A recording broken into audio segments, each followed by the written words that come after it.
Hello everybody, welcome to Also Rusty Bucket. Subscribe to the channel if you haven't done already and drop a like on this video. I'm trying to hit 100K on this channel by the end of the year, so your subscription would be much appreciated. Trade season is officially here. The first trade of the NBA offseason has happened, and I don't know what the hell to think of it. This video is probably just going to be me pondering what this actually means for both sides, because I have stared at this trade for like 15 minutes and tried to figure out tried to figure out the different elements of it. So I have an idea of who won and not liking certain elements of it, but I honestly don't have strong opinions. I'm just kind of confused. So the move is the Memphis Grizzlies receive Steven Adams, Eric Bledsoe, the number 10 pick and the number 40 pick, as well as a 2022, I assume, Lakers first round pick. New Orleans receives Jonas Valanciunas, the number 17 pick and the number 51 pick. So, essentially, New Orleans is moving a Lakers first, and they're moving back in the draft by 7 spots in the first round and 11 spots in the second round. But the Pelicans are also getting Jonas Valanciunas, who is a better player than Steven Adams, I think by a pretty notable margin. I've seen a lot of people suggesting that they're on the same tier, but I disagree. Memphis is more than likely going to buy out Eric Bledsoe because they can take that cap hit. That's one of the reasons that they were the team that was involved in this trade, because they can afford the cap hit. I'm pretty sure Steven Adams plus Eric Bledsoe is $30 million, and Jonas Valanciunas is a decent bit less than that. So they are adding some cap to their thing, but Eric Bledsoe is probably going to be bought out, and according to Rudy, at least, who's a Memphis Grizzlies fan, he said that Eric Bledsoe bought out would take a $4 million hit on the cap, and he'll probably be signed by some other team. I don't know exactly what that ends up meaning, but I think it's like a wave and stretch type deal. Regardless, it's a hit, but I think it's worthwhile to move up 7 spots in the draft when that was the initial rumored trade. The initial rumored trade was Eric Bledsoe and number 10 for 17.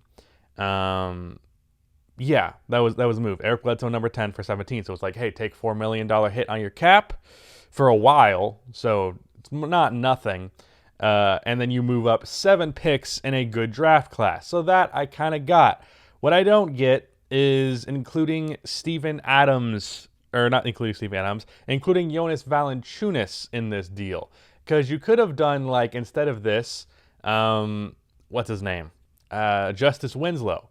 Or you could have done Tyus Jones, although I'd rather have done Winslow because Tyus is much worse. And just not taken on Steven Adams, but taken on Eric Bledsoe, moved up 7 spots in the draft. You still accomplish that. You don't get a Lakers first-round pick for 2022, but, that's not going to be a great draft pick.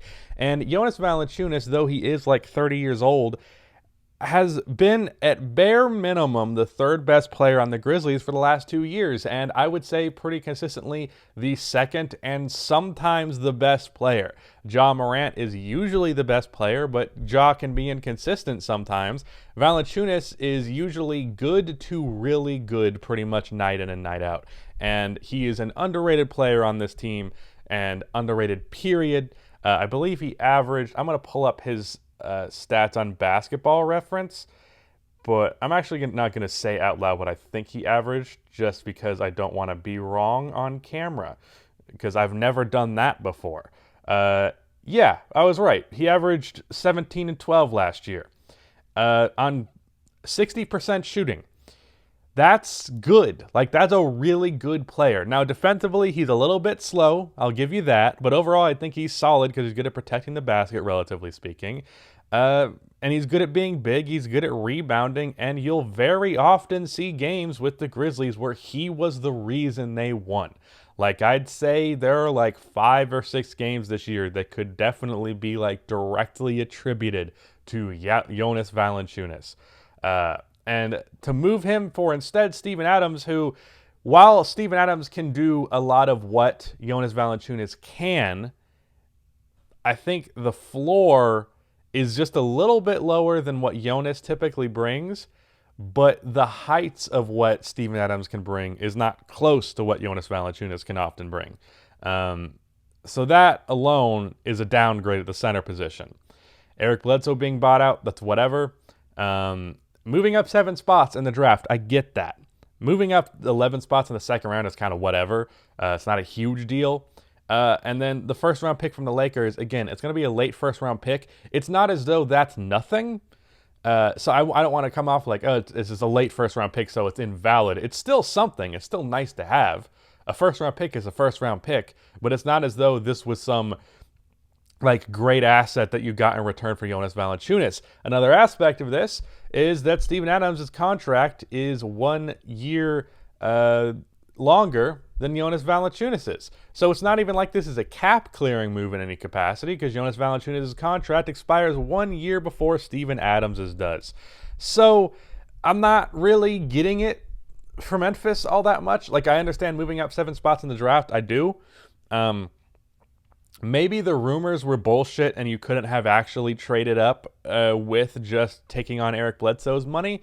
But if that was an option, you should have gone with that option. 100% you should have gone with that instead. Because I get, like, taking on his money for 7 spots higher in the draft, I would do that move.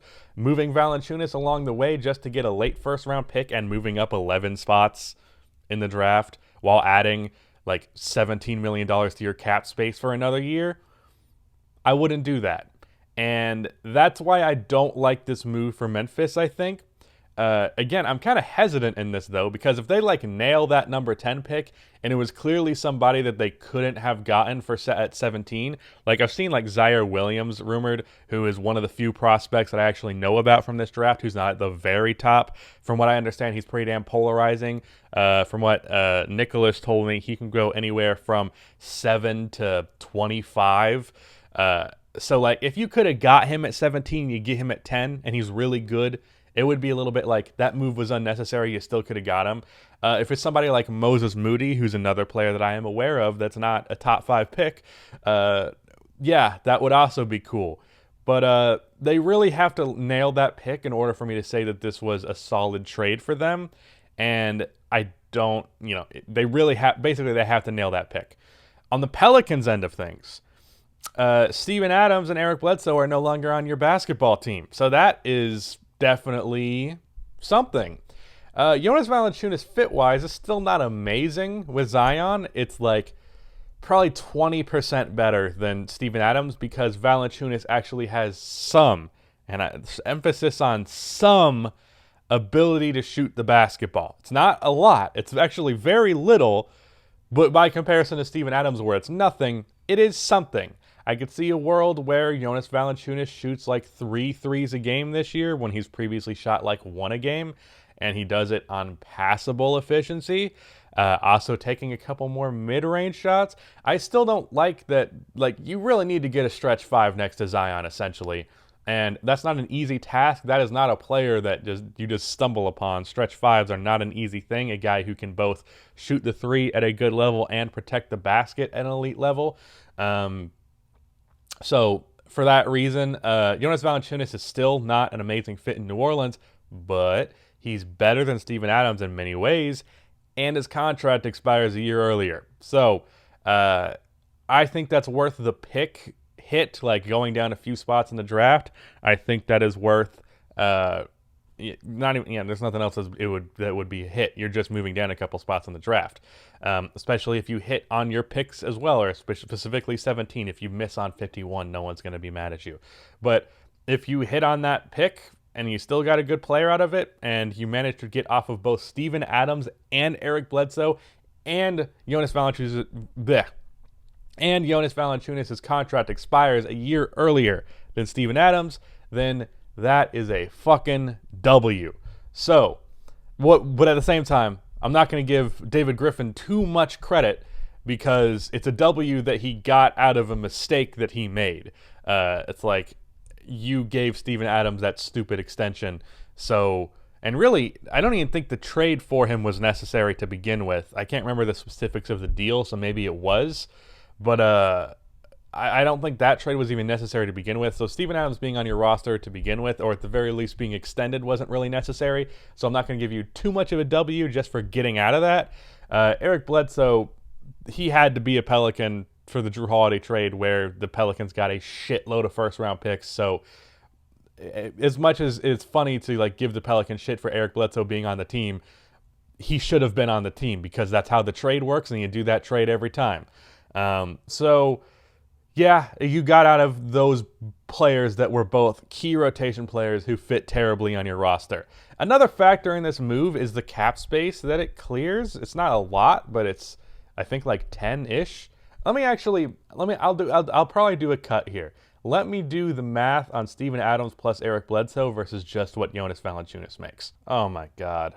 I vastly underestimated the cap element of this trade.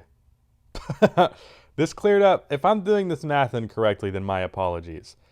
But if I'm not mistaken, Jonas Valanciunas makes 14 mil. Or no, yeah, Jonas makes 14 mil. These are contracts for next year. Steven Adams makes 17 mil. So that's already 3 million less. And then Eric Bledsoe makes 18 million. So this move actually cleared $21 million in cap space.